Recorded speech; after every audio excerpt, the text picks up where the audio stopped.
दोस्तों पिछली वीडियो में हमने इंडिमिनिटी के बारे में जाना है, जो कि अगर मैं अपने कुछ पर्टिकुलर दोस्तों की बात करूं तो जिनके लिए स्पेसिफिकली ये वीडियोस मैं बना रहा हूं, और खासकर सेकंड सेमेस्टर के लॉ ऑफ कॉन्ट्रैक्ट पार्ट 2 के अंदर जो स्पेसिफिक कॉन्ट्रैक्ट आता है उसमें यूनिट फर्स्ट जो यूनिट है, पहली यूनिट है, उसके बारे में मैं बात कर रहा हूं।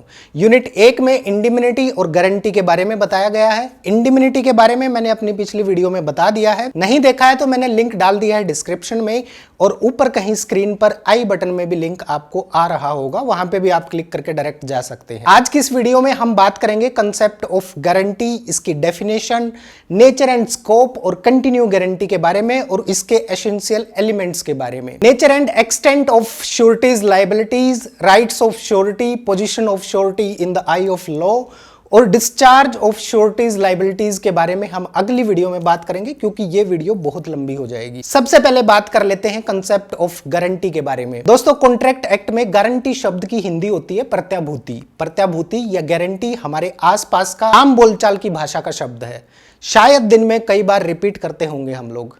इंडियन कॉन्ट्रैक्ट एक्ट 1872 के सेक्शन 126 में गारंटी की संविदा को डिफाइन किया गया है। सेक्शन 126 के मुताबिक प्रत्याभूति या गारंटी की संविदा, अगर किसी के साथ कोई डिफॉल्ट हो जाता है तो उस केस में एक गारंटर होता है जिसकी जिम्मेदारी होती है डिफॉल्ट करने वाले व्यक्ति के स्थान पर भरपाई करने की, या फिर दूसरे शब्दों में कहें तो मान लीजिए आपने कोई कार ले ली है और उस कार में किसी तीसरे व्यक्ति की गारंटर के तौर पर नियुक्त कर दिया है उस कार के लोन में। अब अगर आप उस कार का लोन जमा नहीं करते हैं तो गारंटर से वसूली की जाएगी, और इस प्रकार के जो कॉन्ट्रैक्ट होते हैं या तो वो संविदा होती है, या जो संविदा होती है उसे कॉन्ट्रैक्ट ऑफ गारंटी कहते हैं। दूसरे शब्दों में कहें तो कुछ यूं समझ लीजिए कि जब कोई व्यक्ति अपने वचन का पालन नहीं करता है तो उस व्यक्ति की तरफ से उस वचन का पालन करने का दायित्व किसी दूसरे व्यक्ति द्वारा अपने ऊपर लिया जाता है, और अगर वचन देने वाला व्यक्ति वचन का पालन नहीं करता है तो दूसरा व्यक्ति उस वचन के पालन के लिए लायबल होगा। उदाहरण के तौर पर अगर कोई व्यक्ति ये करार करता है कि किसी दूसरे व्यक्ति द्वारा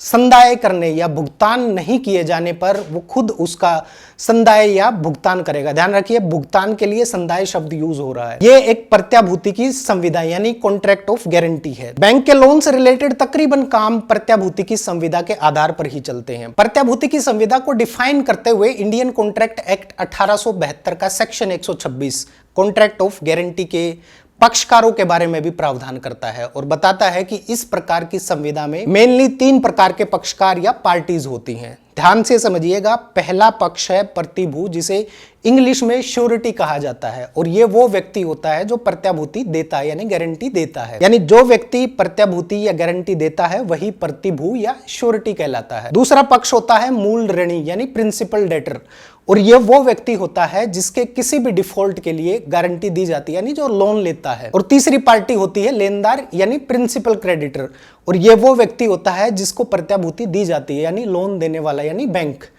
अब बात आती है कि प्रत्याभूति की संविदा क्यों की जाती है, इसका उद्देश्य क्या है। जाहिर सी बात है, लेनदार को सुरक्षा देने के लिए यानी बैंक को सुरक्षा देने के लिए, जिससे हम ले रहे हैं उसको सुरक्षा देने के लिए, यानी जिससे लोन दिया है जिसने उसको सुरक्षा देने के लिए। कुछ फेमस केसेस हैं, रेफरेंस के तौर पर याद कर लीजिए। जय श्री राम चौधरी बनाम oriental insurance company limited AIR 1952 Kolkata 355 का मामला है, जिसमें कहा गया है कि प्रत्याभूति की संविदा का उद्देश्य लेनदार को सुरक्षा प्रदान करना होता है, और इस संविदा के लिए मूल ऋणी का होना बेहद जरूरी होता है। कॉन्ट्रैक्ट ऑफ गारंटी लिखित या मौखिक भी हो सकता है, वर्बल या रिटन भी हो सकता है, और ये अभिव्यक्त या विवक्षित हो सकती है, या फिर यह संबंधित पक्षकारों के आचरण से भी संबंधित हो सकती है। यह संविदा प्रतिभू और मूल ऋणी के बीच होती है, जिसके तहत प्रतिभू क्षतिपूर्ति करने की प्रतिज्ञा करता है। एक और केस है PC चाको बनाम life insurance of India AIR 2008 SC 424। इस प्रकरण में कहा गया है कि प्रतिभूति की संविदा में किसी बीमाकृत व्यक्ति को उन सभी बातों की जानकारी देनी चाहिए,